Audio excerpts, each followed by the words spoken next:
So these are the pros and cons of this cold personal protective equipment.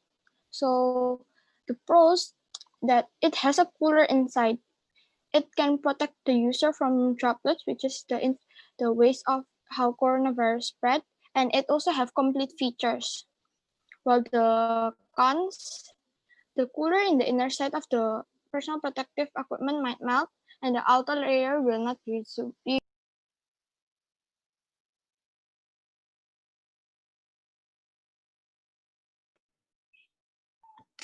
This is our APD design. This APD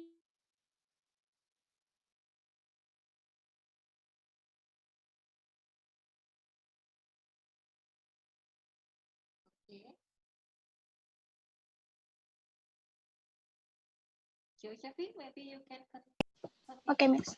So this is our personal protective equipment design. So as you can see at the left part of the slide, it consists of 3 layers. The yellow part is the outer layer, the green colored one is the cooler layer, while the blue one is the waterproof layer or the inner part of the layer. So this cold personal protective equipment consists of 3 layers. The middle layer acts as a cooler, as you can see, the green one, which will be made by dipping it in water and freezing it for at least 3 days. While the outer layer, which is the yellow one, will protect the medic or the user from infection of viruses and disease. And lastly, the waterproof layer will protect the medic from getting wet if the melted ice melt.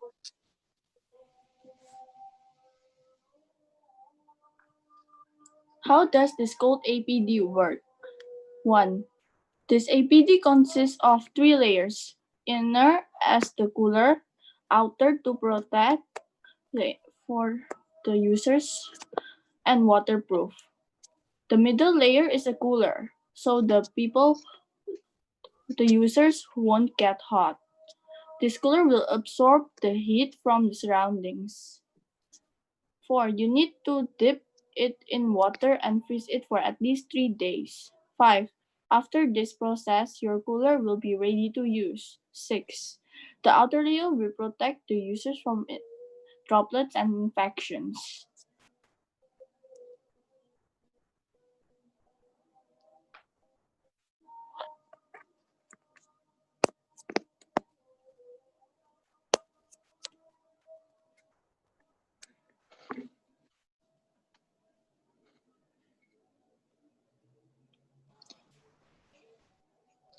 So from our observation throughout the summer program, we can conclude several things, which are the problem statements, the solutions, and what people think of this pandemic.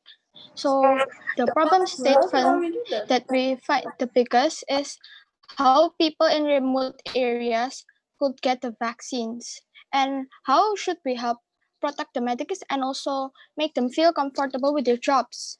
So for the solution, we first came up with the truck clinic that we discussed before. As we said that this truck clinic carry a clinic to give people vaccines in remote areas instead of people going to clinics. This vehicle will come to sub-district to give people vaccines. So people in remote areas will still get the vaccines. The second solution is for the cold personal protective equipment. It provides a cooler to prevent the user feeling very hot, so medics will not only feel protected but also comfortable with their jobs. So, what do people think of this pandemic? People here agree with PSBB and they are also anxious for the vaccines as they want this pandemic to stop. People would also agree to donate food or money to help people. Aside from it, they will also educate people around them to follow the protocols, eat vitamins, and keep proper hygiene. So thank you for listening. Thank you. Wow. What an idea and what a design thinking that you have, girls and boys. So what do you think about this project, Mr. Andreas? Yeah, I mean, there's a couple of different suggestion that I might make, right? So the what called the mobile clinic version is only intended for one person at a time. Okay. So instead, you can try to get an idea to get, like, say, the truck is there, set up, and set up to maybe 10 people for one go. Okay. Because the problem is that we have a lot of people. So in term, like, we have 265 million people, right? That's a lot of people, right? So if the idea of going one by one is a bit time consuming, but yeah, that's a good effort, Yeah. right? And probably you might want to think about a hovercraft. If you want to go, island between island, because Indonesia is a lot of islands, right? Some of them is very remote, right? You can try to get a hovercraft. Go small, right? Go to the sea and then pop up, Yeah. do the clinic, go up again. Right. Okay, guys, it might be the suggestion from Mr. Andreas also. Yeah. Yeah. But so far you have been doing great. Yeah. Do you think so, Mr. Yes. Andreas? Yes. Yeah. I think the more important part is actually you actually go through a structured way of Yeah. try to solve a problem, Yes. right? So whatever the solution are, right, is then you need to have to test it. Test it, Correct. right? Test. If it's good, then yeah, you got it. So that's a suggestion from Mr. Andreas. Who knows? Maybe in the future there will be like investor. Yeah. Why on not? this project. Yeah, why Why not? not? Okay. Thank you, Gracias team, to share your project to us. So let's now back to the other group. Okay, Ferrari group, are you ready? Oh, this one is a Ferrari, yeah. Oh, you need. Hi, Miss. Before I start, I just want to tell that in my group it's only me. Oh, okay. Jayo. Okay. Okay, Ferrari, take your time. That's last man standing.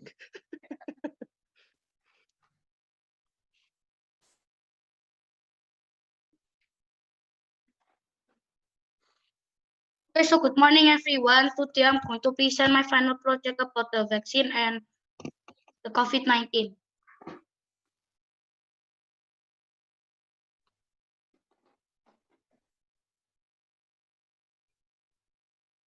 Introduction. On December 31, 2019, Chinese officials reported a cluster of pneumonia of unknown cause spreading to Wuhan City, Hubei province of China. Within this, it spread through other cities and a lockdown was implemented on Wuhan. On January 24, cases doubled to a whopping 1317 number in just 2 days. It spread to other countries in a month, with cases and fatalities rising rapidly every day.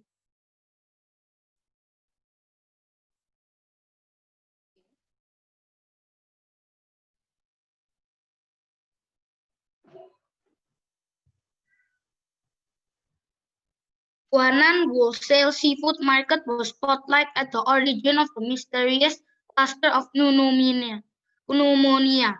Later observations proved it to be a zoonotic virus, and later inspection of the market found the virus in specimens of bats and pangolins. Although bats were majorly blamed, scientists believe that pangolins were to take part in the blame.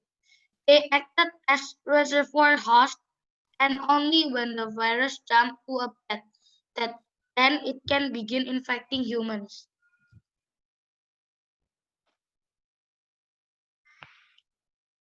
Comparison towards other viruses. Although this isn't the first coronavirus, it was more contagious and more dangerous than SARS. This pandemic is in the 21st century brought economic failure and other factors rising countries like Indonesia can barely control, especially when most of the people isn't following the rules implemented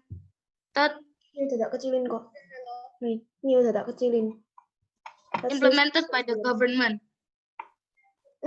He didn't even make it to bullet points like what Miss told him. I think they got help.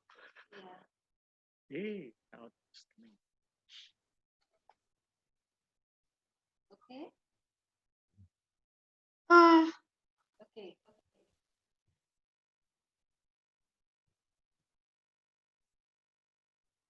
Okay, Ferrari.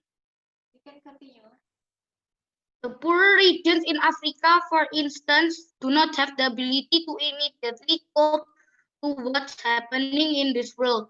It's not only incapable in the economic state, but also incapable in the social state. This was the first pandemic in the 21st century that brought down the healthcare system and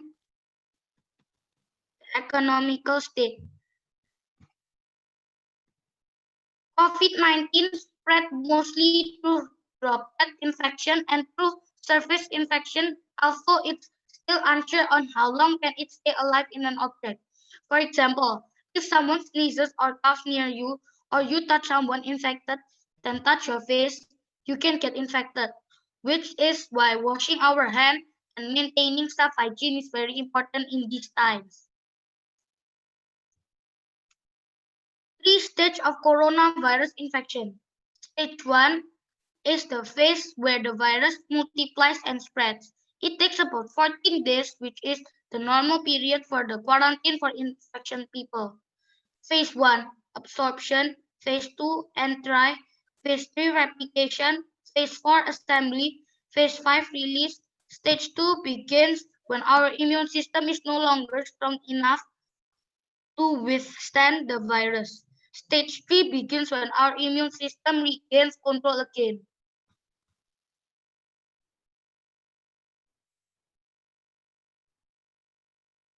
Phase 1 observation.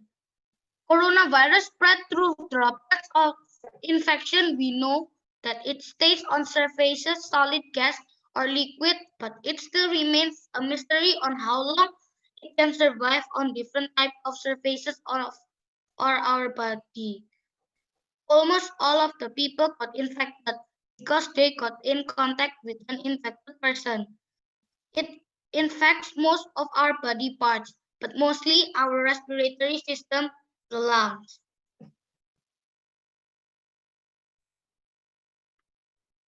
Phase 2 entry. Our lungs contains a lot of epithelial cells. When the virus comes, it gets seriously infected by this virus. This epithelial is like a barrier between our inside and outside of the body, protecting the virus entry. It can be found in the urinary tracts, blood vessels, and more. Phase 3 replication. The cells execute new instructions which are just as simple as copy as assemble. Phase 4. Phase 4 assembly. The cells are unaware what's going on inside the body and keeps on duplicating the virus, the coronavirus, until our body is filled with the virus.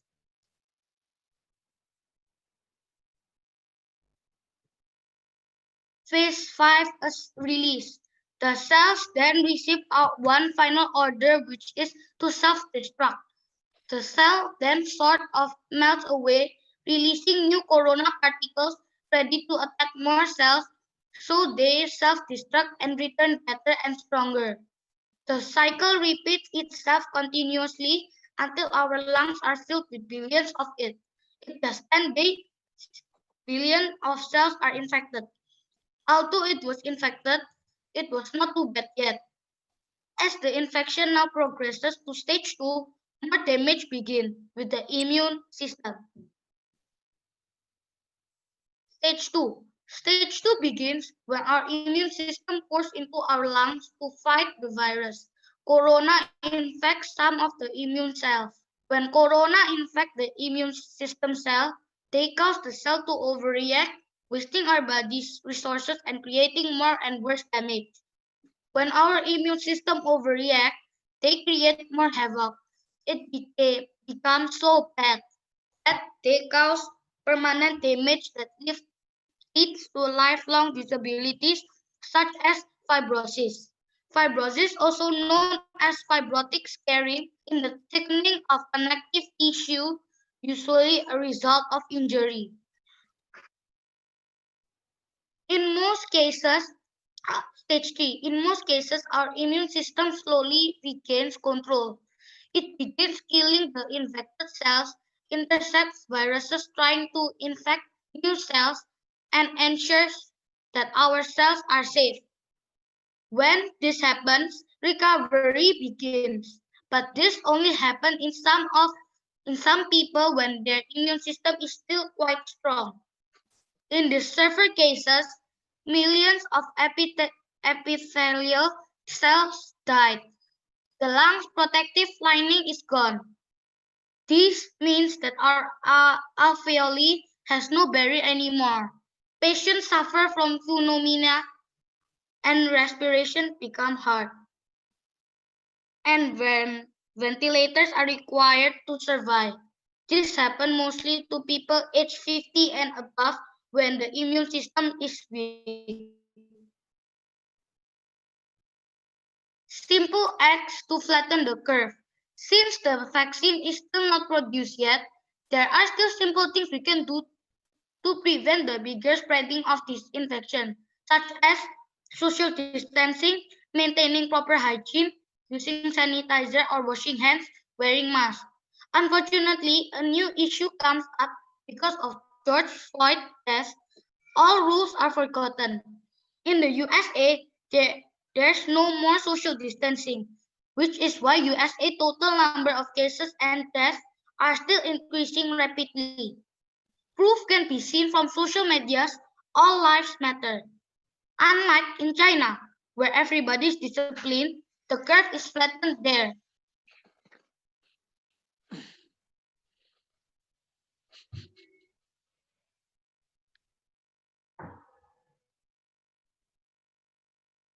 Why is vaccination important?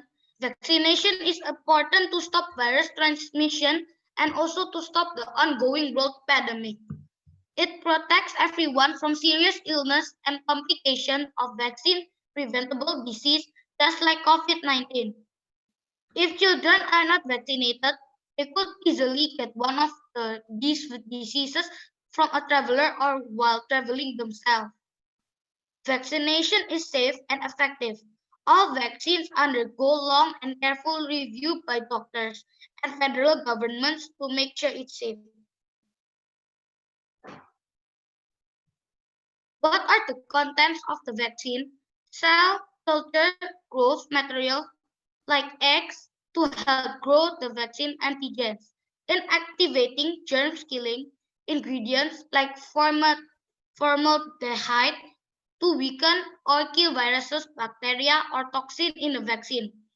Antibiotics like neomycin to help keep outside germs and bacteria from growing inside the vaccine. Free vaccines. No one should miss out on the benefits of vaccines due to lack of insurance or a parent's inability to pay.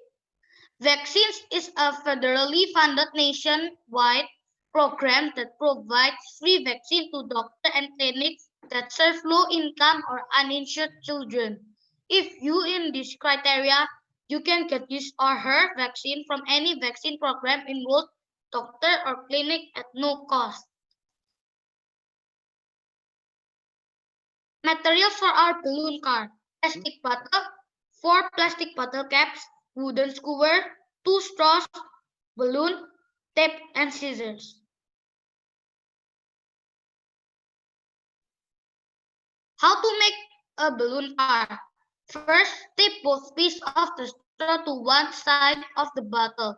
2. Cut the wooden skewer in half and push each piece through one of the straws. This will form U axles.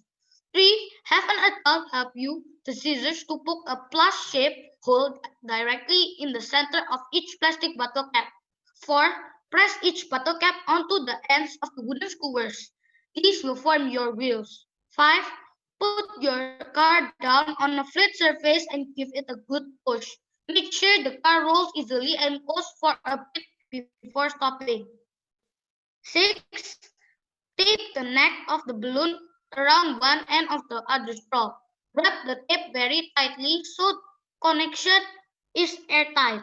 7. Cut a small hole in the top of the water bottle, just big enough to push the straw through. 8. Push the free end of the straw through the hole and out the mouth of the bottle. 9. Use tape to secure the straw to the bottle. 10. Blow through the straw to inflate the balloon. Then put your finger over the tip of the straw to trap the air. The balloon car. When you inflate a balloon, and let it go, it zips randomly around the room.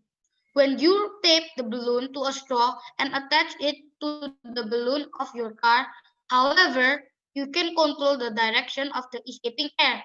When the end of the straw is aimed backward, the air pushes your car forward, as described by Newton's third law of motion. Your design will be most efficient if the straw is pointed straight back and not downward, or for the distribution, we for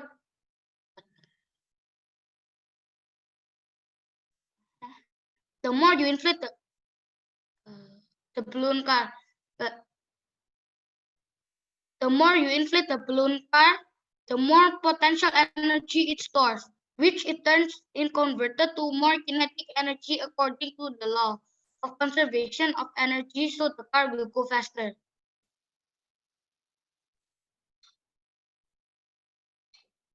This car converts potential energy to kinetic energy, unlike your family car, which converts chemical energy to kinetic energy. Balloons are elastic and store potential energy when they are filled with air. When the air is released, the potential energy is converted into the energy of motion, which is kinetic energy. This is the energy present when the car is propelled forward. The more potential energy is stored, the more kinetic energy the car will have when we let it go. For the distribution, we decided to use all the transportation available.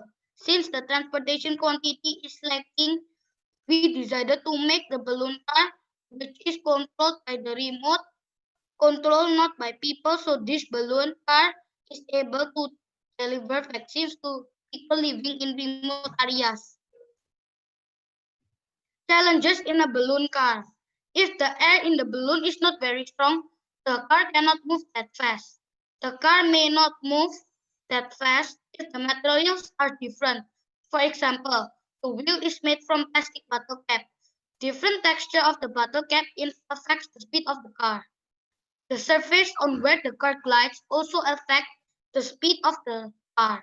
If the surface is rough, the car will glide slowly. The slope on where the car is also affected. If the slope is going down, it will go extremely fast compared to the increasing slope.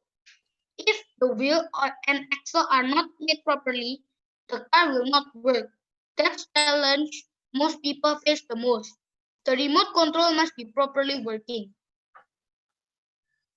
Stage in distribution, mass production, distribution, administration.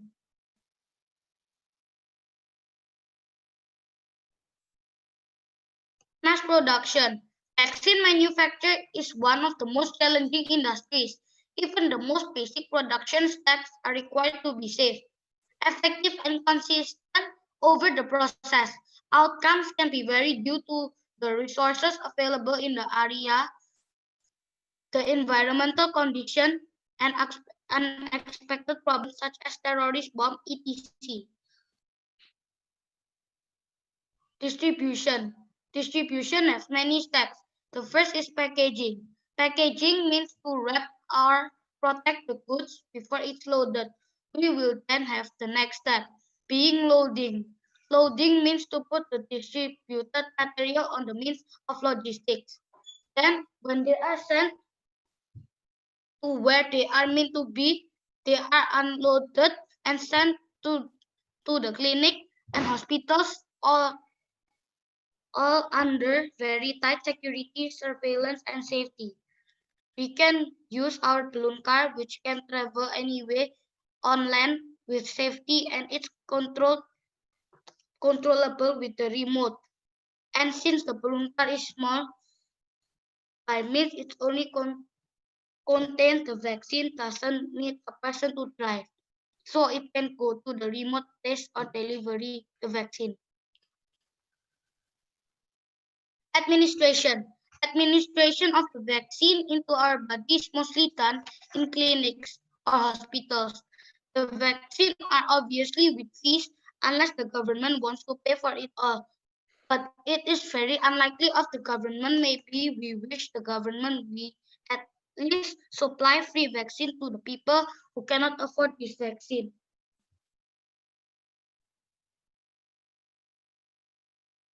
Cost of the vaccine. Vaccine $136. Previous sirens cost an average of $136 in the United States. And even the CDC Centers for Disease Control, which buys vaccine for the medical program at a discount, pays an $112.84. This was taken from the previous vaccine like the HSV flu. Immunization is one of the world's major public health successes, but many people are still not benefiting from it because they cannot afford the vaccine. In this case, it's the role of the government we are depending on. Will the people who can afford the vaccine still be injected? Yes, we will soon be free injection in place like National School for Kids, also in local health center or state health center, and for poor countries there is a possibility. We hope that they build a 10 clinic.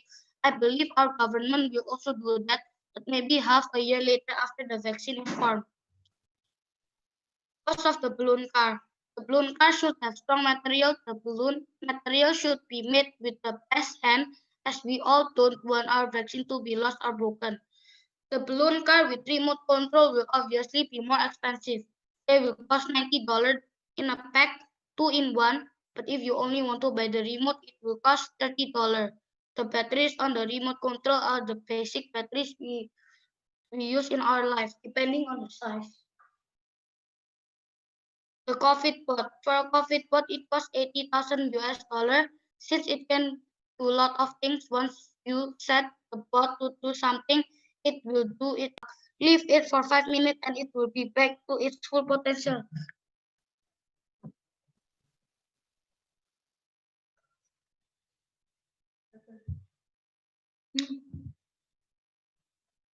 Function of the COVID bot work without getting tired, can be controlled very well. Secure system, environmental friendly, can be used for multiple purpose packages and load objects. Sources: WHO, social media, scientific sources for definition and scientific terms. Thank you. Oh, wow. Thank you, Ferrari.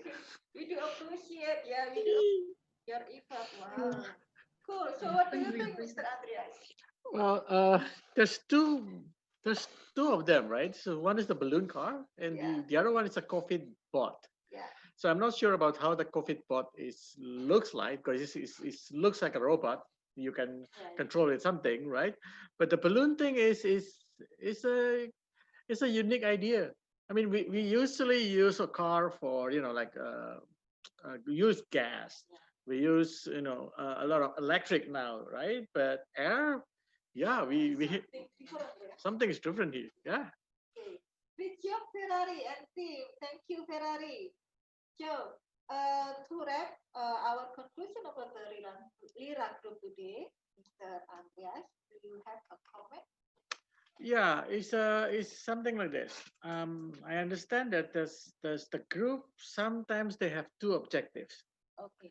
right? So the first group have two objectives. Like one is delivering the vaccine to one place, and the other one is protecting the people, right? So maybe next time when you do something like that, just create two different presentation kits, right? So because we don't want to jumble the idea together in one packaging, right? But yeah, it's a good exercise for you guys, and I really appreciate a lot, right? You've been doing a good job. Yeah. Yeah. Congratulations for Lira Group, you've been doing great. Thank you for joining with us today. And now to wrap everything, we have a conclusion of the video, compilation video for from your project. Okay, so let's enjoy the video, guys. See you. Thank you, guys.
Iya, harus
Hi everyone, how are you today? Hi, Mr. Andreas.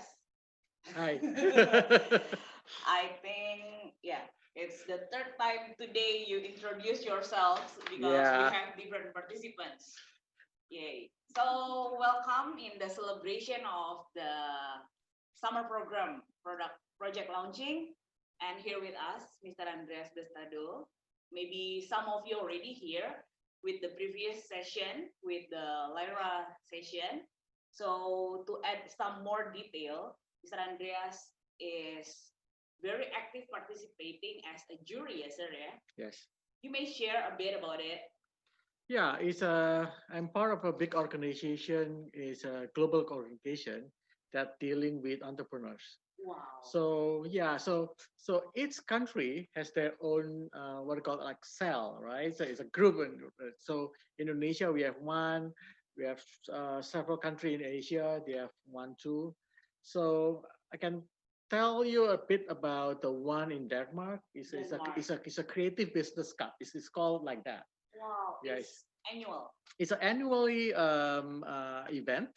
So what they do is actually they come up with they pull a lot of new startup in the creative business, and then after selection in the respective country, then they all go to Denmark. Usually it's in November or December in that period of time, and then there's a lot of country delegation that they compete to Creative Business Cup. So yeah, it's been exciting because when you do that, then you see what other country is doing. Wow. And Right. you are the jury. Yeah, I'm not just one of the jury, but there's a lot of jury, right? It's not just me. But for best of the best competition. Yeah, from Indonesia, it's only at that time it's only one. Yeah, but at that time. Wow, it's very inspiring. So, sir, today, the last group, Cygnus Volans, they are from grade 7 until grade 12. Okay. So they are going to present their project, and we are gonna go with the first group. I hope you're ready. We have Jonathan, Mumtal, Felicia, and Valerie. So who will present it? Is it Jonathan? We will be doing it together, miss. We divided. All right. Okay. Yes. So please. So yeah, good morning. Okay. So good morning, everyone. This is our presentation for our final project. But before we start, I want to insert a claim that Ferrari, the group before us, has plagiarized 50% of our content outright and a remaining around 10% as an abstract form. So that's with it. My group is Valerie, Vincentia, and Mumtahina, but Vincentia cannot come today. So thank you. We will begin our presentation now. So next slide. So this is our introduction. On December 31, 2019, the Chinese officials reported a cluster of pneumonia of unknown cause spreading through Wuhan city. Within days, it spread through other cities and a lockdown was implemented. On January 24, cases was doubled to 1,317 in just 2 days. It spread to other countries in a month with cases and fatalities rising rapidly every day. This is the severe acute respiratory syndrome related coronavirus 2, better known as COVID-19 or coronavirus. Huanan wholesale seafood market was spotlighted as the origin of this mysterious cluster of pneumonia. Later observations proved it to be a zoonotic virus, and later inspection of the market found the virus in specimens of bats and pangolins. Although bats were majorly blamed, scientists believed that pangolins were to take part in the blame. They acted as reservoir hosts, and only when the virus jumped to a bat, and then it can begin infecting humans.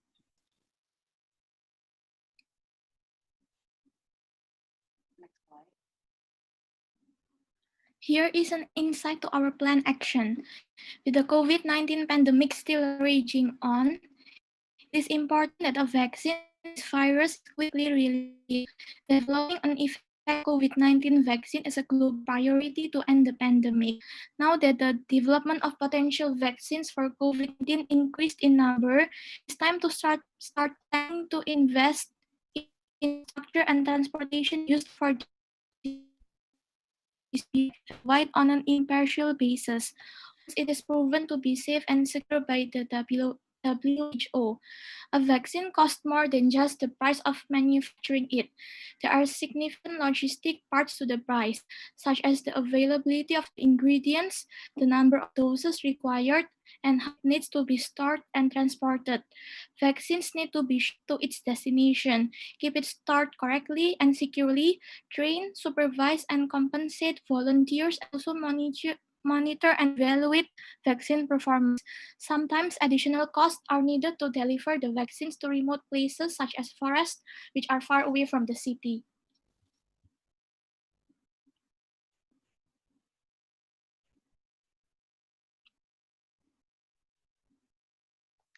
Step 1. Mass production.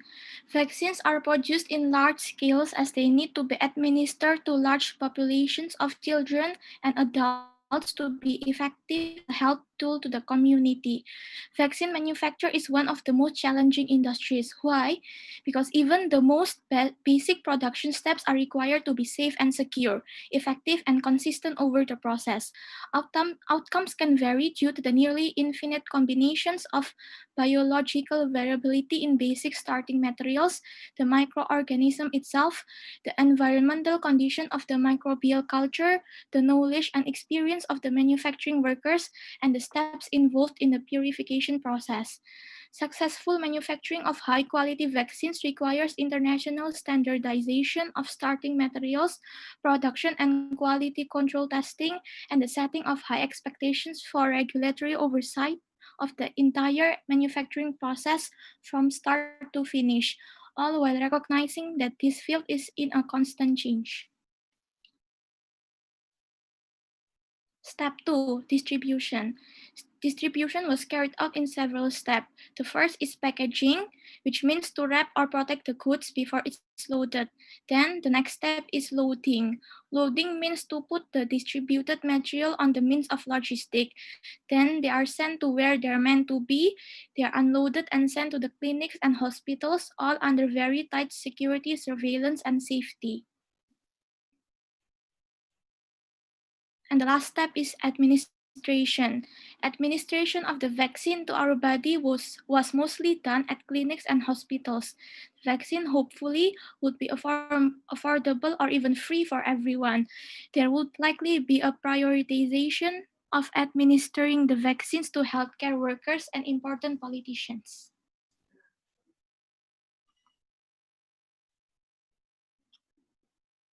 Step 1. We believe that the most effective means of manufacturing the vaccine is to grow them using embryonic chicken eggs method. Although the production is limited to the amount of chicken eggs availability, it is still more efficient compared to other methods. Several obstacles need to be tackled here though. First, although a large percentage of our vaccines need to be manufactured using chicken eggs, we should also mass produce a calculated amount of vaccines using other methods to account those who have allergies to eggs. Second, mass production is severely limited to the amount of availability of the chicken eggs. However, this problem is easily tackled with a world population of 7.594 billion and chicken egg production at an average of 5.8 billion per month in the US alone. The world can get vaccines ready and mass produced in just a month if severe egg restrictions are implemented. In order to ensure maximum speed, automaton should be employed. Automation in forms such as automatic arms that can do the process of injecting the virus strain are packaging much more efficiently and quickly compared to humans. Another benefit of employing robots is that it minimizes mistakes and flaws in the mass production. Although humans should not be replaced completely by robots, we believe that we should minimize humans in the mass production. Step 2.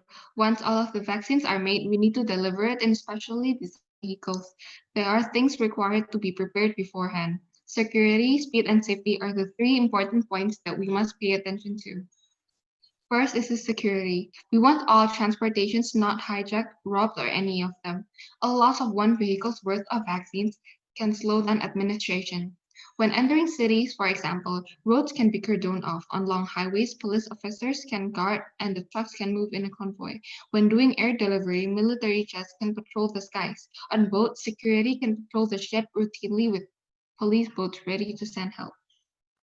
Next is speed. We must also find the fastest and most efficient way to transport the vaccines. This can be done in several ways. First, we must plan the route beforehand and make a schedule. To make sure it has the fastest route available, schedules are important to keep and the distribution flow. Police officers next can block the roads to avoid traffic jams too.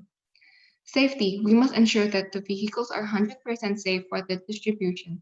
Refrigerated vans can be used to send vaccines to hospitals from airports, and especially designed vehicles for vaccine distribution must be employed. Next. Administration will differ per city. For example, larger cities need to start a system that will avoid overcrowding. Smaller communities, meanwhile, need to be visited from the local city. Special mobile clinics can be used to transport the vaccine and people essential for the administration of the vaccine. The problem here is the amount of supply and the healthcare system's capacity. Therefore, I suggest that a system will be used to thin out the amount of people using the vaccine. Maybe we can use it by booking or zoning. Another problem is isolated communities. Connecting to them may pose a serious threat, as they were not likely to trust us. Reaching out to them is also a challenge of logistics. I suggest that we connect to them via routes of diplomatic help and peaceful negotiations.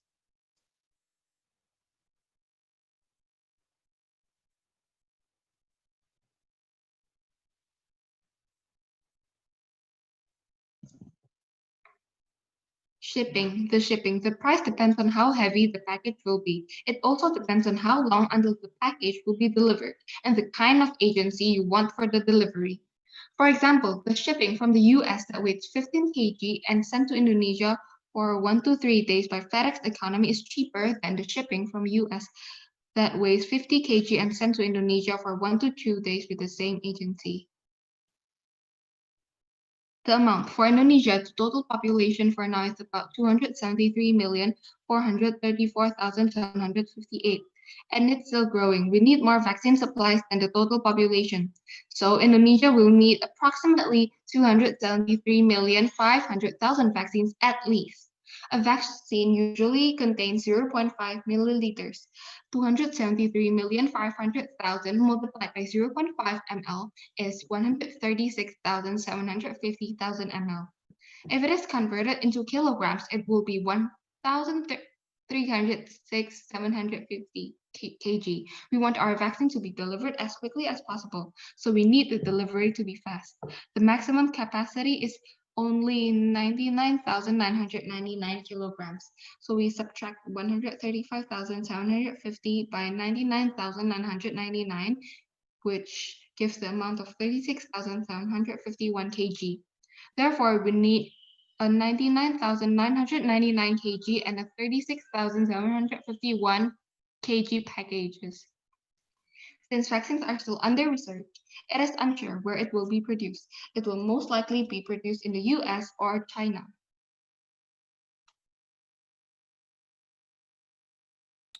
So we will be talking about the price here. Since we already said that it will either be produced in the United States or China, we only calculate those costs.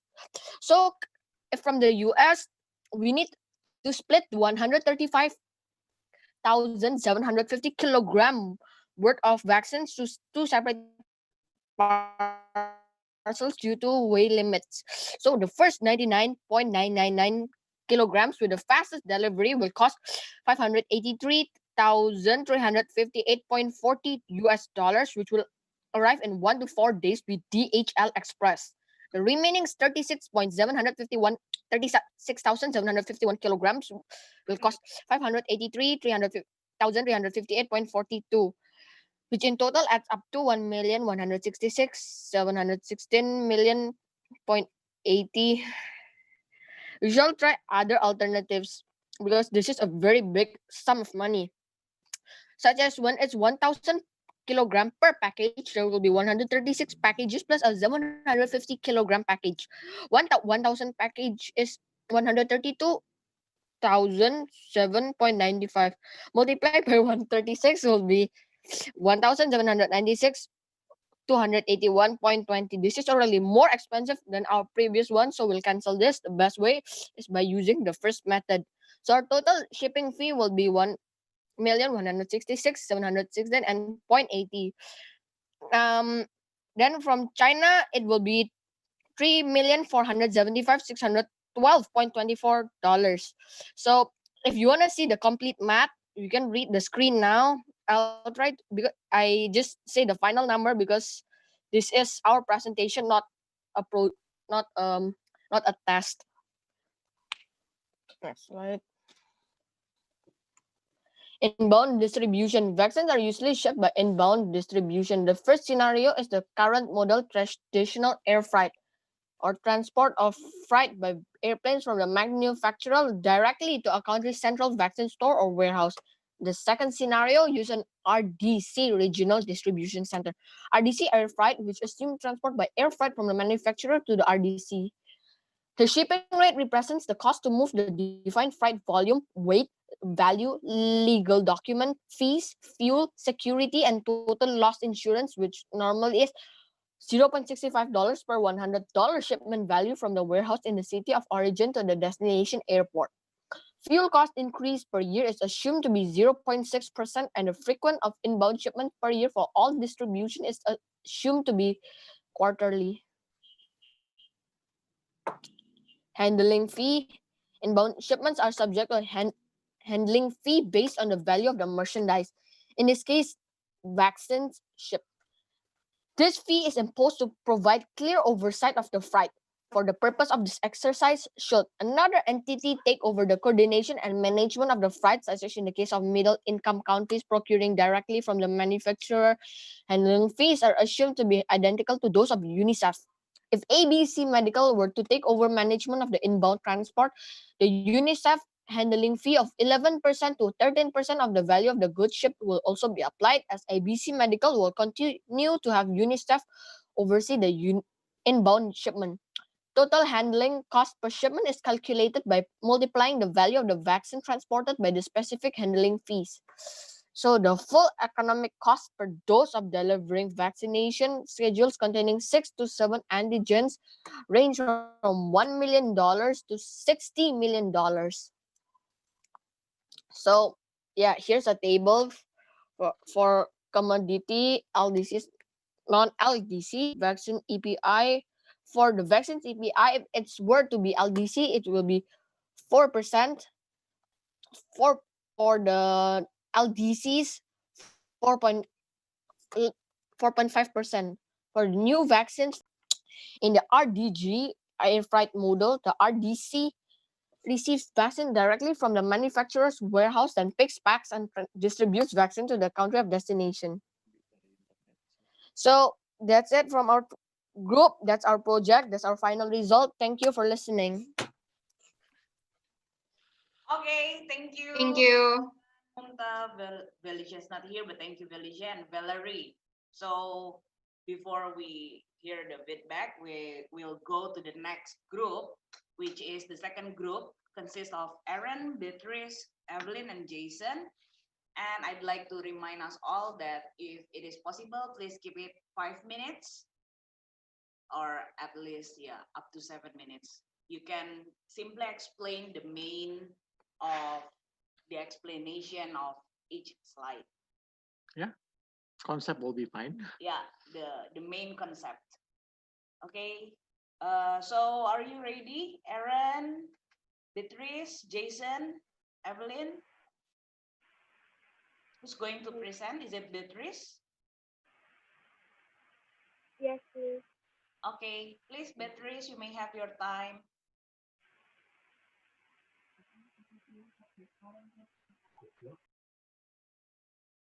Yeah, we wait for your PowerPoint presentation. So yeah, why not talk about the first one? The first Yeah, one, the first one is chicken eggs trial. Yeah, I mean that would be the usually people will do something like that. So you in ordering to make a vaccine, there's two roads. Yeah. One is to make it weaker Mhm. and put it right, and one to engineer one. Yeah. So most country now is relying on the engineered version of it, but in China you still have about, I think it's 5 or 6 what are called 5 or 6 method company is doing that now. Is using the Okay. X model, Okay. right? So yeah, I mean the problem with this one is we don't really sure because the virus is still keep Still mutating, yeah, right? evolving. Yeah. So if you have a vaccine of this type in one strain, and then the virus then is mutate another adapting, strain, yeah, then you have to create another one, then you Yeah. have to create another one, and then It's like yeah, no permanent. yes, the one that use the engineered one, they are more permanent, but they will take a long time to develop. And more expensive, I think. Yeah, it's really expensive. So the only medical that we know of now that is being approved is remdesivir. Yeah.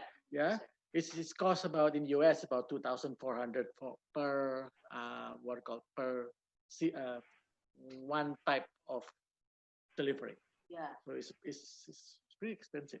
In the process of producing the vaccine for the COVID-19, Indonesia through the Eijkman, do you know is it company or laboratory? It's a lab. It's a lab. Laboratory, Yeah, Eijkman it's a lab. laboratory. They contribute a lot. Yes, it Yeah. is. I think there's thousands of research center now around the world is trying to solve this problem. So currently, because I really love them, so I follow their IG. They just publicly announced that they found some mediators to support it. Yeah, Okay, we could so go. we can go. Beatrice, you can have your time, please. Good morning, teachers, Mr. Andreas, parents, and friends. Today we will present about distribution system of vaccine.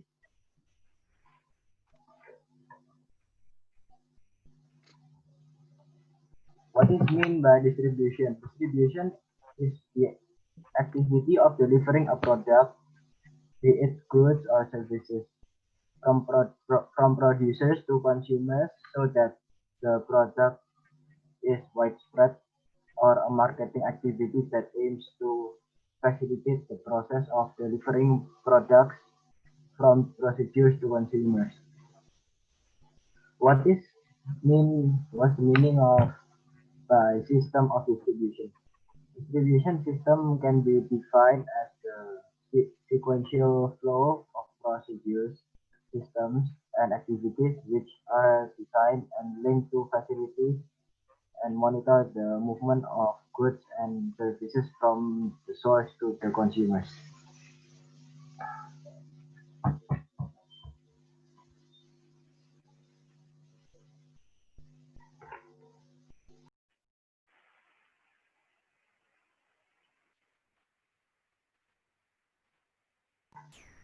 Distribution business objectives. The continuation of production activities. This is an important part of the continuity of production activities. Distribution business process that can work well will also help smooth the production business because the products are not held in the warehouse.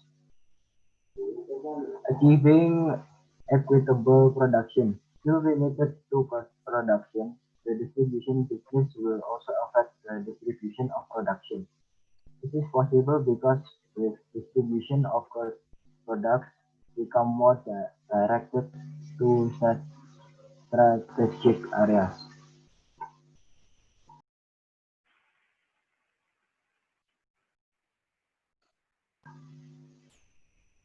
Helping consumers obtain goods and services. The aim is to help consumers get goods and services more easily. This is because not all goods and services can be purchased directly by consumers from producers, so distributors are needed. Making useful goods or services that have been produced certainly will not be useful if not used.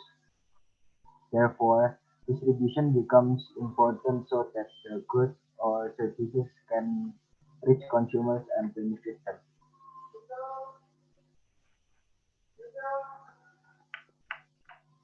Timeline.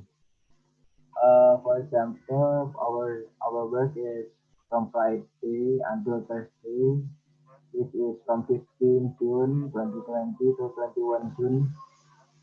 Wait, sorry, Friday 15 June 2020. But to do, think about the system that would be made. Then from Monday to Thursday, we make the system, and then Friday do calculations about the cost that needed.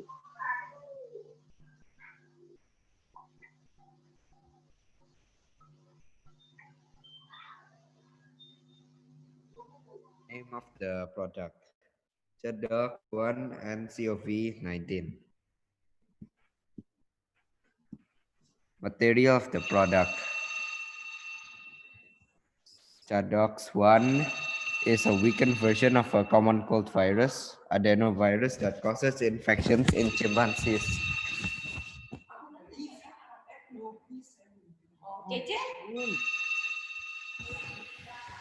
Spike glycoprotein S is genetic material that has been added to Chadox1 construct that is used to make protein from the COVID-19 virus. Process of production. Planting the virus or bacteria and then harvest the virus or bacteria. Inactivation of the virus or bacteria. Purification of viruses or bacteria that is grown. Add additional substances. And then the vaccine is ready. Fill in the vaccine into the package. Give label on the packaging and put it to the box and keep it in the room with temperature about 2 degrees Celsius. Name of the packaging. Blow fill seal with parental vaccine.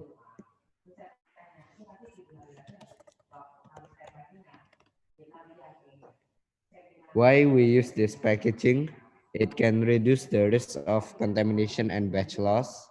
It can reduce this cost with its high speed and highly automated primary packaging system. Already approved by the regulatory bodies, EMA and FDA, break-proof, user-friendly containers, and ISO Class 5 safety conditions. The type of food distribution. First, intensive distribution. Second, selective distribution. And third, exclusive distribution.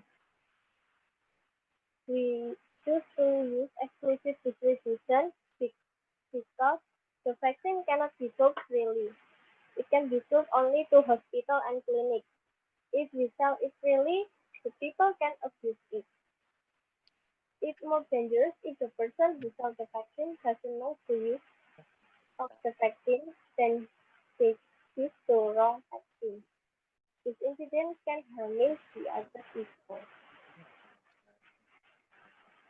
The definition of distribution channel. It is defined as the collection of the organization unit, either internal or external to the manufacturer, which perform the function involved in product marketing.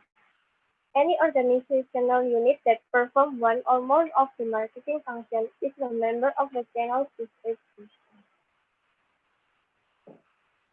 So this is our distribution channel.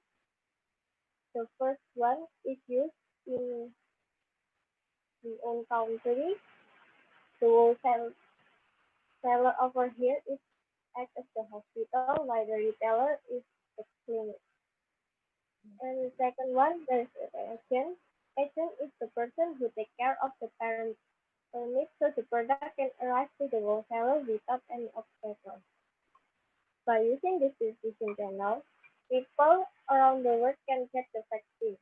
not only people in the higher economic regions, but also people in the lower economic regions also get the vaccine. This is system that we use to control our stock of products. First, when we launch the vaccine, the requirement will be increased. So we must make the inventory forecast, and then we must check the stock. Is the stock enough? If yes, then we can sell the product to wholesalers, and then we must report the outgoing stock. If not, we must produce the product again, and then we must check if the material is enough.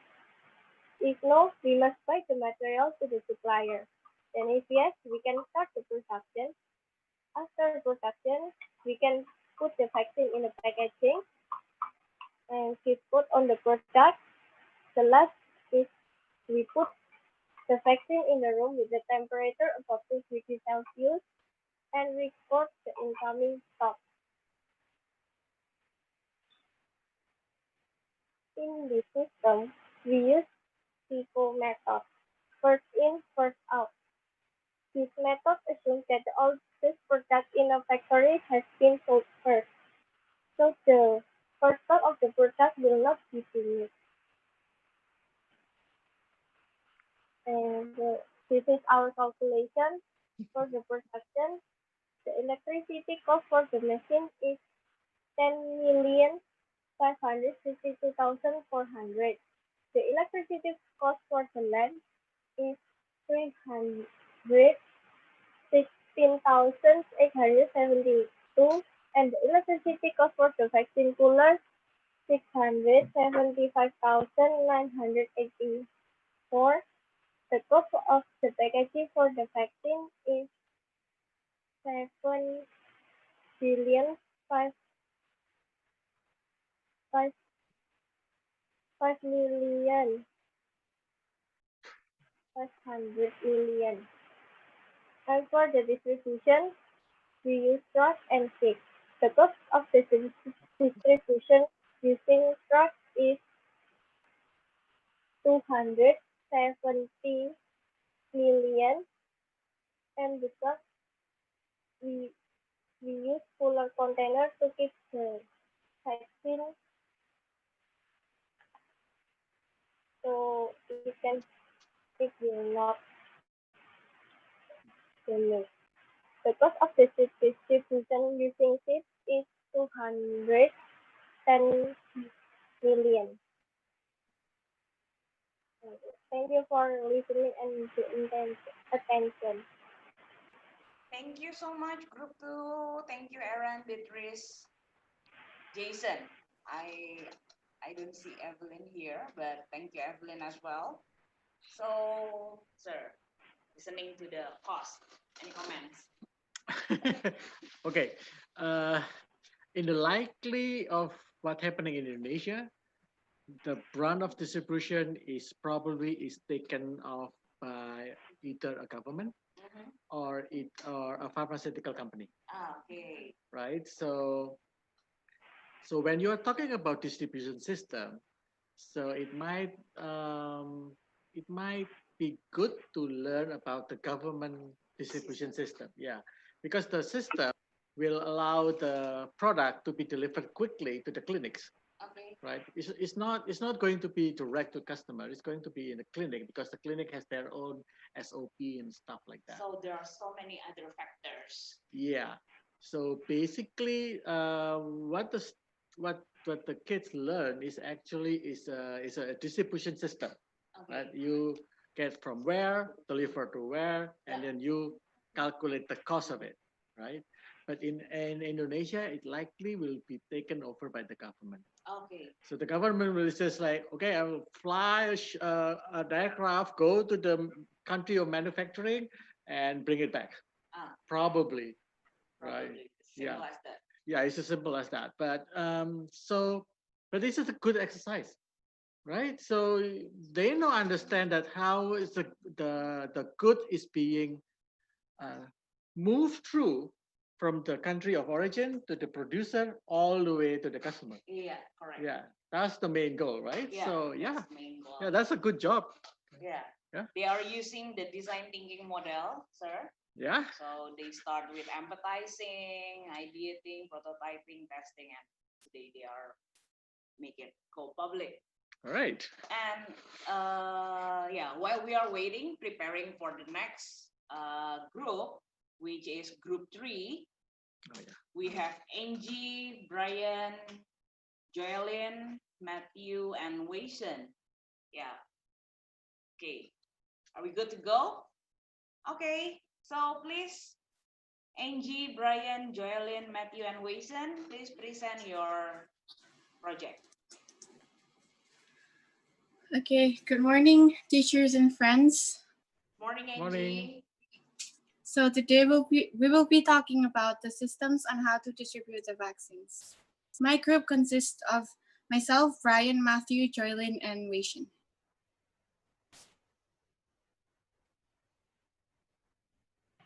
What is the vaccine? A vaccine is a biological preparation that provides active acquired immunity to particular infectious disease. A vaccine typically contains an agent that resembles a disease-causing microorganism and is often made from weakened or killed forms of the microbe, its toxins, or one of the surface proteins.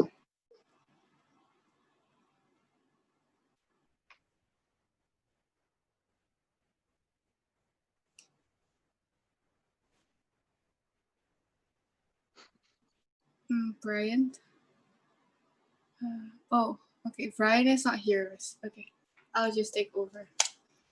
Problem statement. The human body needs vaccines to protect themselves from harmful diseases.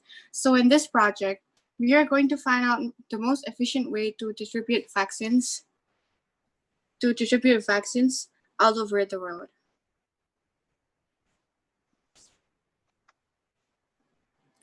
So the issue here is how will the manufacturers distribute the vaccines to hospitals just in time? And the relevance is that figuring the right vaccine for the diseases is very hard. Therefore, medical workers need to examine carefully. Here is the answer to the issue. Vaccines manufacturing is a biological process where a very high level of expertise is required. We need to continually adapt production process to satisfy evolving regulatory demand, which varies country by country. In addition, the production process is under even greater pressure as demand for certain vaccines grows, such as pediatric combination vaccines, and as demand increases from the global public health community to investigate new and emerging threats. Lastly, it depends on the disease. If the disease is huge, production of vaccines could take us more than 20 months. They will directly send it to the hospitals with delivery.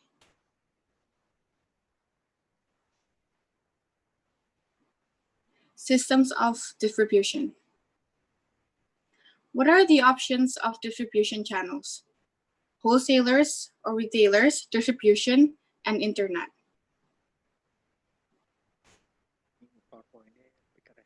There are two models of vaccine distribution. One is the public health model and the other one is the private sector model. The public health model is the current documented strategy for mass vaccination when a public health emergency is declared. Federal government is the purchaser and distributor of pandemic vaccine and has the sole responsibility for procurement and distribution to the states. This model is labor-intensive and dependent upon state, local, and tribal departments for distribution. It requires logistics functions such as warehousing that are no longer in place for day-to-day functions in most states. In 2009, this model was modified dramatically for H1N1 pandemic distribution plans, which had an impact on routine functions. For example, centralized distribution was incorporated for vaccine distribution, and the private sector was recruited to supplement vaccination. The private sector model shows the private sector models illustrates the complexity and redundancy of production, distribution, and wholesaler and provider relationships. The government, federal, state, and local accounts for less than 10% of the activity in this model. Physicians at the provider level purchase a vaccine directly from either a manufacturer or from a wholesaler. That purchase can include auxiliary supplies such as syringes, alcohol swabs, and cotton balls. The limitations of this model to serve as public policy are twofold. It fails to reach population targets that are either geographically remote and or high risk, and the model offers limited reach into remote rural areas not served by large corporations with franchise networks. Next. Thank you. So there's a new model for this pandemic vaccine distribution. Based on this evaluation of the public health and the private sector models, a new model can be developed.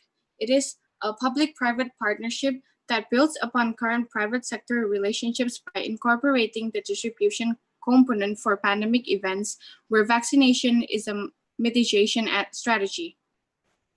The federal government is the purchaser but contracts with the private sector for both vaccine production and distribution logistics in pandemic events.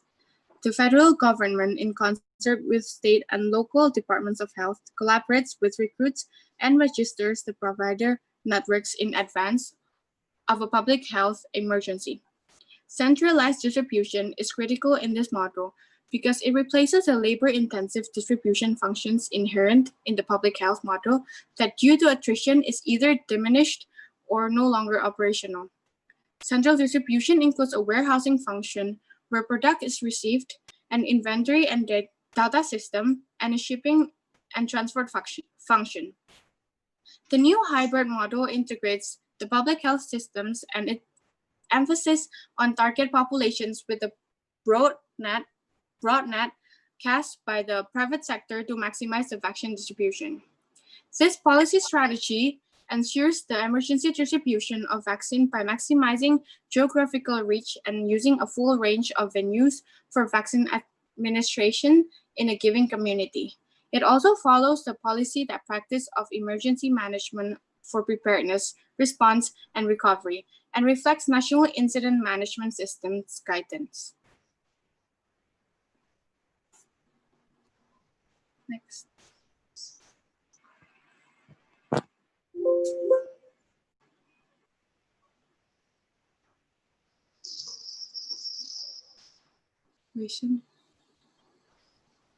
Worst possible ideas. A war breaks out because of the competition of the vaccines. This means that there might be an inequality in distributing the vaccine. There's a chance that some countries might not even be able to get the vaccine. Second is that scientists get sick and slow down the vaccine research. Due to the delay, the number of infected people will increase more than expected. Even worse, if the scientist happens to unknowingly spread the virus inside the lab. And the last one is natural disasters that disrupt the production of vaccine. Damages such as decreasing the number of vaccine is very crucial, as it will take some more time to reproduce another batch. The vaccine will receive slower, and the worst scenario is that there will be continuous bad weather. This means that some countries in will This means that some countries in crucial need of vaccines will still need to wait.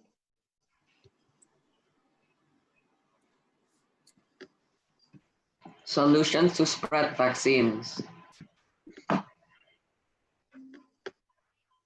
The solutions to spread the vaccines are asking more volunteers to help distribute the vaccine, protect the vaccines with high level of security, build better roads for faster and safer transportation, and hiring good managers to ensure efficiency in distribution.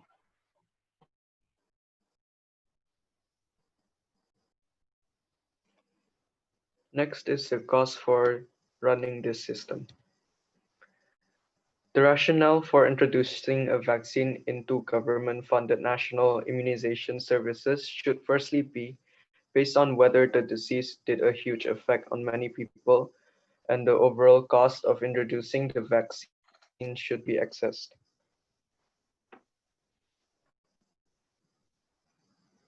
The estimated cost of developing a vaccine from scratch is around 460 million to 1.9 billion US dollar. However, this does not tell us the full cost of a vaccine. Instead, we have to add the distribution cost and a reliable media to promote the vaccine to help people understand and accept it. In the end, it all depends on the type of vaccine that is distributed. We can use past vaccines as an example, with smallpox being $0.75 to $47.62 per vaccine, and measles being $1 to $38 per vaccine, and HIV vaccines costing $50 to $160 per vaccines. As you can see, there is a large range in the price that is caused by the different places that the vaccines are being distributed, to countries with better roads being cheaper, and as they can deliver more at one time using commercial vehicles compared to poorer countries that require off-road vehicles or animals since they do not have proper roads.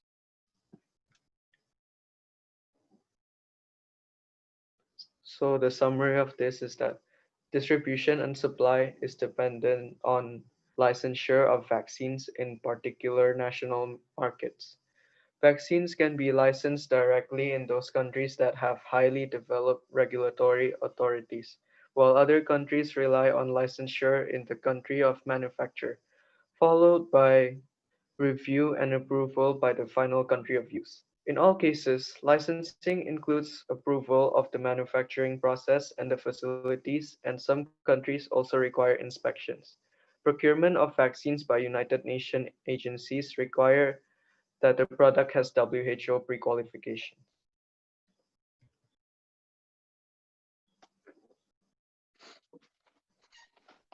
Thank you so much for group 3, Angie, Brian, Joylyn, Matthew Wason. So before we commend the project from group 3, in the morning they have the project session, and in the afternoon they have the time to know themselves more.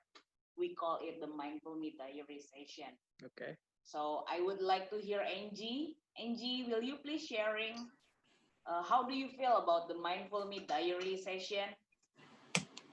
Oh yeah, sure. I personally love the Mindful Me Diary session, which is in the afternoon, which is called the Sumaka program, I believe. Yeah. Because we were able to share our thoughts and deep feelings with our teachers and our friends, and wait, did I stop? Okay.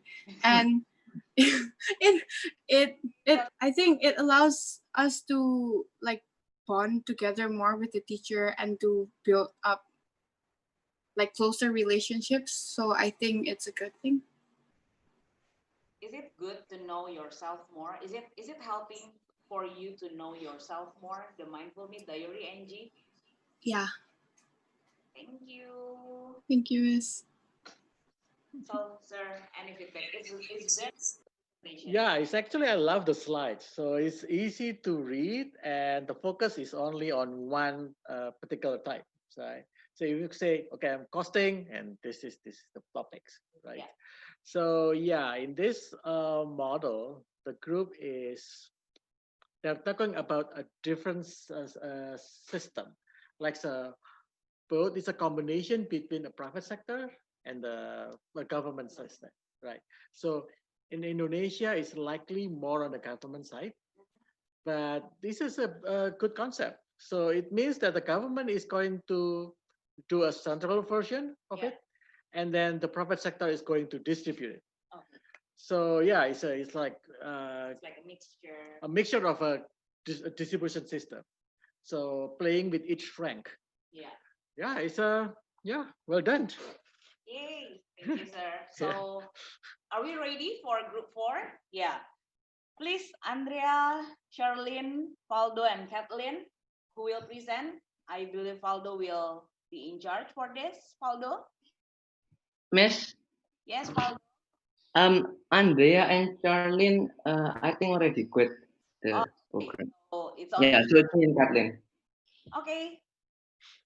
So please have your time, Valdo and Kathleen. Okay.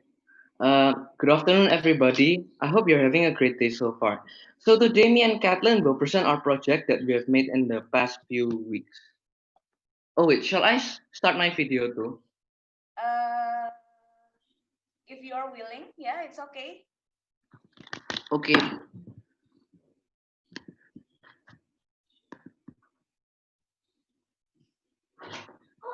Yeah, I know. Yeah, I know. Okay, so before we start presenting our project, there are some things to clarify. Next slide, please. Next slide.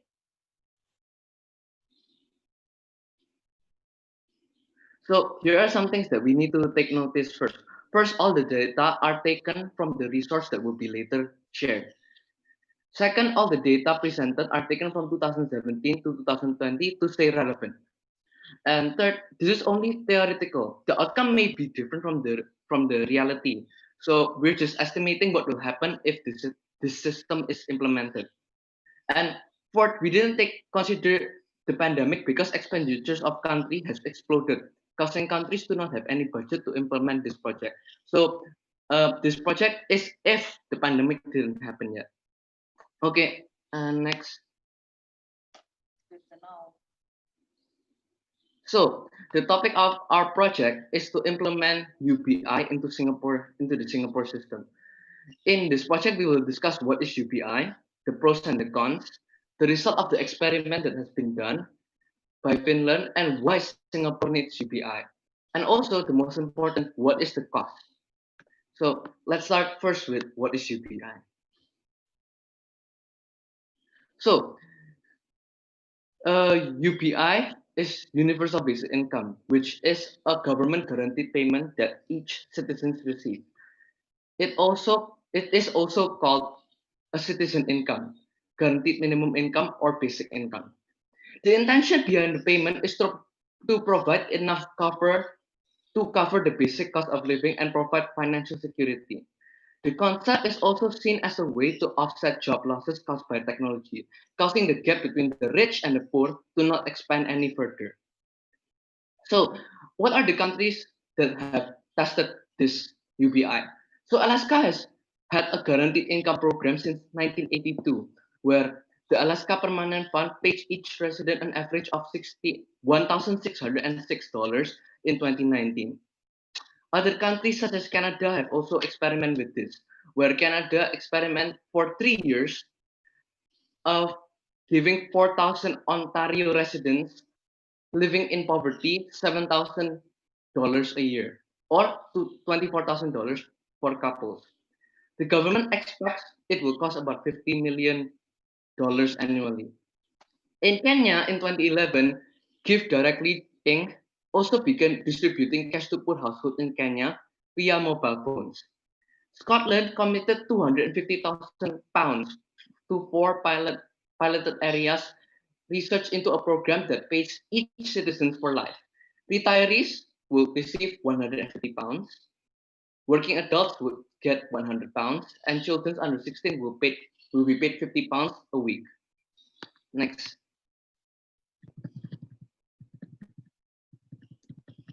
So what are the pros of UBI? First, UBI helps to expand the middle class. The economic growth of high-income countries is making the richer richer, but having very little effect on the working classes. The research of economists Emmanuel Saez and Thomas Piketty showed that the bottom half of earners went from making 20% of overall income in 1979 to just 13% in 2014. The top 1%, on the other hand, have gone from making 11% to 20%. The pie has gotten vastly bigger, and the richest families have reaped bigger and bigger pieces from it. UBI would help to balance this inequality and expand the ever-shrinking middle class. Second, they would help to support unpaid care workers. Those with ill or differently abled relatives are often forced to quit their jobs to care for them full time. UBI would allow care workers to support themselves, encouraging care work within the home, relieving pressure on public services that provide care to the sick and elderly. Third, they discourage low wages. UBI would give employees enough security to have bargaining power. As Annie Laurie says, why take a crummy job for 7.25 an hour when you have a guaranteed $1,000 a month to fall back on? Fourth, the most important, they can fight technological unemployment with advanced technology taking over more and more blue and white collar jobs. UBI would act as a sort of security net for the millions of people who will be left jobless by tech revolution. Research shows that the longer you are unemployed, the longer it takes to find employment. If the jobless had a small source of income to help them back on their feet, they would find new jobs and start contributing to the economy sooner. Fifth, eliminating the need for social security. There exist countless governmental organizations responsible for helping those in poverty, handling out unemployment benefits, food stamps, subsidized housing, etc. UBI would cut a country's spending by eliminating these organizations. And the main goal of UBI, ending poverty, advocates for UBI believe that in some of the richest countries in the world, no one should be too poor to live. UBI would bring everyone's income above the poverty line. Okay, so we will go to some quotes by influential people and their perspective on UBI. The first one will be Elon Musk. He said that there's a pretty good chance that we end up with a universal basic income or something like that due to automation. This is pretty much true because many manufacturing companies now already replace jobs that are done by humans with machines. As time passes on, maybe in 2040, 2050, lots of people will go unemployed, especially with the population increasing and the technologies are also getting better and more machines are created. There will be lots of problem with unemployment. So that's why this has been discussed widely. Next. This is a quote by Jeff Bezos. He said that we should explore ideas such as universal basic income to make sure that everyone has a cushion to try new ideas. He believes that if we have UBI, we can develop as human being much faster because lots of people nowadays are forced to work on what they don't like. If we have UBI, those people who believe that they rather pursue their own thing that they like, example, they want to be entrepreneurs or they want to be like artists, they can do it without having much burden. So that's why Jeff Bezos believe that it's a very good idea to have UBI. And next, this is a quote by the famous Dr. Martin Luther King. In one of his speeches, he said that I'm now convinced that the simplest approach will prove to be the most effective. The solution to its poverty is to abolish it directly by a now widely discussed measure, the guaranteed income. Okay, enough of that. Now let's go to the cons.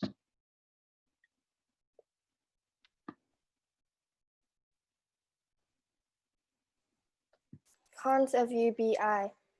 First, UBI monies may be misused.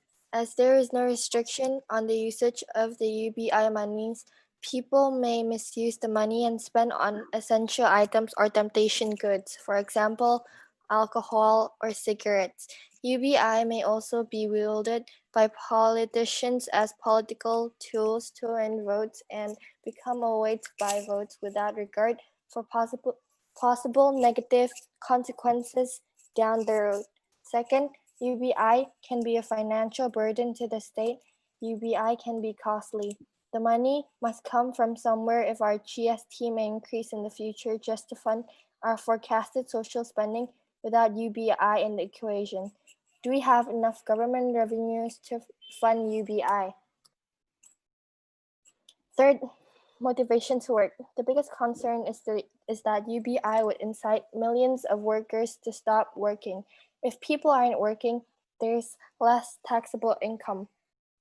However, people may choose to stop working for reasons that benefit society as a whole, such as getting a better education or caring for a relative in need. And last, philosophical counter-arguments. Is money a birthright? Capitalist countries are built on the ideological foundation that money is something we earn. UBI would completely change this. Some believe that community service should be a requirement for receiving UBI.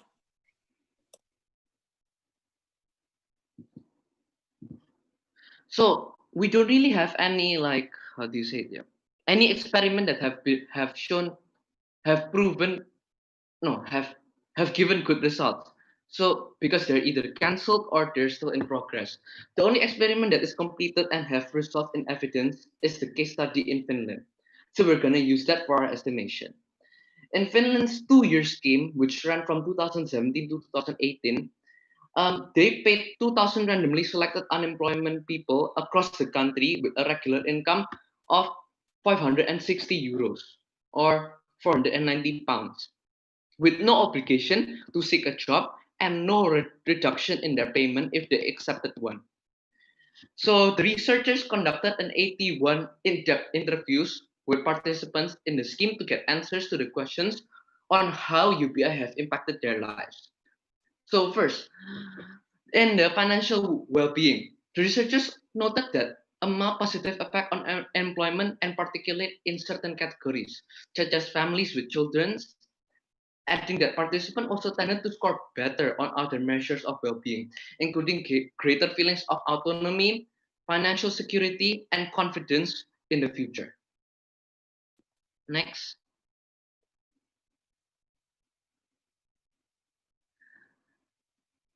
The basic, can you, one more time, Miss? No, I mean go back one more time.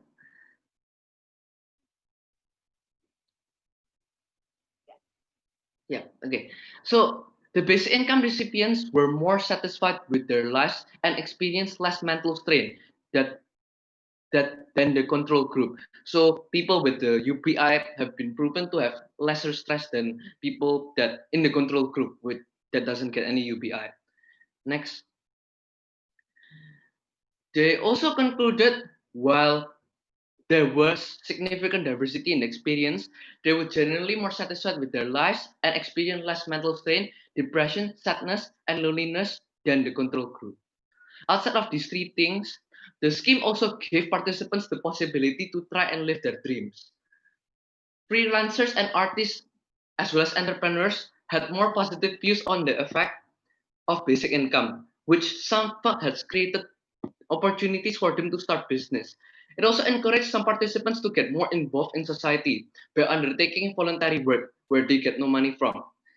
For example, some of them found the guaranteed income to increase the possibility for them to do things, such as providing informal care for their family, providing informal care for their neighbors. The security of the basic income also allowed them to do more meaningful things, as they felt it legitimized this kind of care work.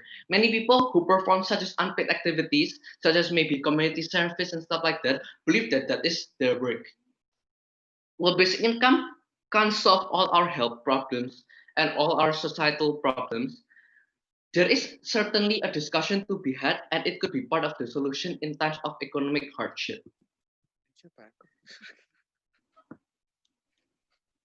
Next.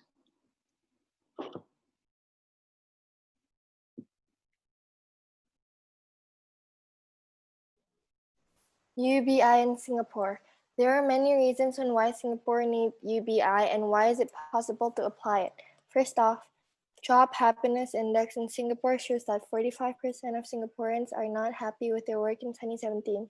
This is one of the factors that can lead to unproductive economy as workers are forced to do what they don't want to do.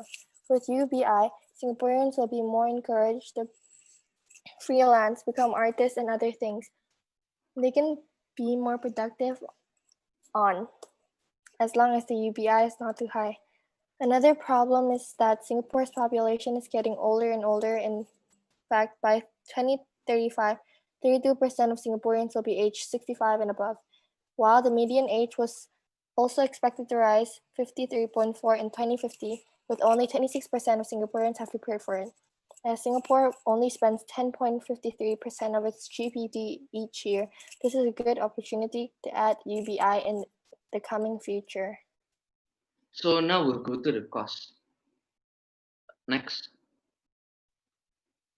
So this is the cost breakdown of how much it will cost for the UBI.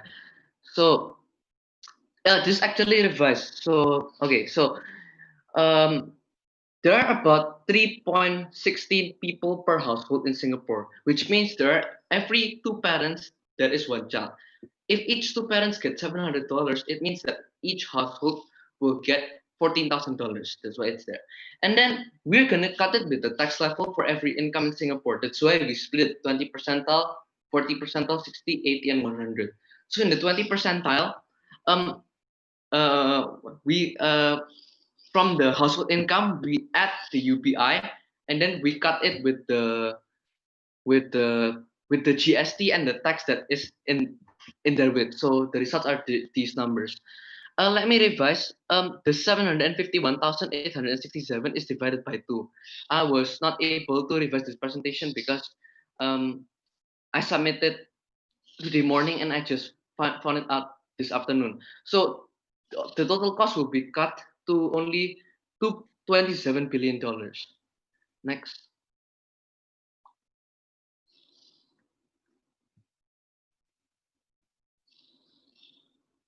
Yeah, this one. So instead of $48.76 billion, it will be only $27.9 billion annually. So pretty much it will increase the expenditure to about 7%, but it has already resulted in many good results. Next. These are the outcomes that we think would happen if we apply the UBI into Singapore. First, the economy won't disrupt when transitioning to automation. So when when robots will take over the job of the people, the economy won't go disrupt, while other countries can go disrupt. And also the cost for this UBI will eventually go down. It's because other parts of the government expenditure will no longer be needed. Like example, let's say some type of healthcare or to raise poverty, it all will be gone and it will all be covered by UBI. So pretty much maybe UBI will only cover about 5% of the expenditure. We also hope that poverty will be totally erased and stress level will also go down, as well as productivity will increase as people will do, not everyone, but at least some of the people will do what they believe they want to do. Well, although the unemployment rate will slightly increase, but the productivity will help the economy and the welfare of the people to keep going, to keep doing better. Okay, next. Thank you for listening. Thank you, Valdo, and also Caitlin. I mean, don't do it in Indonesia. I mean, Indonesian government will be bankrupt with UBI, right? So, yeah. Also, the one thing about automation in Singapore is the problem was that there's really little production is being done in Singapore. There's really nothing. There's just no what called. I think the production is about 2%, the whole Singapore. So people actually do manufacturing stuff. So, and we cannot just tell all the worker. I mean the restaurant needs something, right? They have needs people to serve, blah blah blah. It cannot be deployed by robots. So yeah, I mean in Singapore, probably automation is not is going to be extensive like Germany or Asia or like China, Japan, something like that, right? But yes, I believe there will be less stress. Yeah. People are stressing in Singapore. It's not if I believe that the last the last census about happiness level. Yeah. It says now is 75% of people in Singapore is not happy. Yeah. So they are number one not happy people in the world. So yeah, it might make something. It gonna be, people will be more happy in Singapore instead of UPI. Reflecting my time back when I lived there is also very stressing out. Yeah, it's very stressing. People are keep on running like Yeah, you don't smile so much, right? It's just, we don't talk a lot. yeah, they develop this fake smile, like fake smile. But yeah, it's a good thing. I mean, it's a good suggestion. Well done. So, sir, do you have any comment in general about what all the students have been doing from the first session? You go with the early level students, grade 1, 2, 3, and then you go with the next grade 4 and 5th, and then also the grade 6, and now with the secondary students. Any comments, sir? Yeah, that's one thing I learned about this interaction for like 5 or 6 years. Yeah, there's one thing I learned, that kids nowadays they are more brave, like really really brave. They don't afraid. There's no afraid of them. There's no language of afraid in their category. And that's a good thing. That's a good thing. The thing is, uh, somehow they are very good at soft skill, Yeah. but not very good at hard skill. Oh, so They need to learn with their hands. They need to do a skill. So if I'm gonna ask any everybody, idea how yeah. they can make it during this time, the pandemic where we are isolated, or even it's more chances for them to do that, sir? Yeah, number one is destroy your house. You need to make some experimentation, right? Okay. Yeah, so you need to do something with your hands. Yeah. Right. I love to play game. I mean, I'm a gamer, like, but I love to play game. But now and then I still, I need to do this, right? So basically, I learn by doing simple chores in houses, in homes, right? So I need to do it on my own hands, Okay. right? Like So it's fixing things. fixing stuff. Yeah. Okay. Yeah. That's good. So I remember when I'm a kid, I destroy stuff a lot. My dad didn't really like it, but yeah. But that's a good thing that make you become a creative person. Yeah, it helps me become one. Yeah. Yes. Thank you so much for your time, Mr. Andreas. Yes, thank you. Thank you to be here. Yeah. And all students of Merlion School, I'm very proud. It is an honor for us all, coaches and Sumakas. They are sending their best greetings and regards to you all. And hope you are enjoying this summer program, and see you all again in the upcoming events or programs from Merlion School and the Human. Be human because you are worth it. Yay.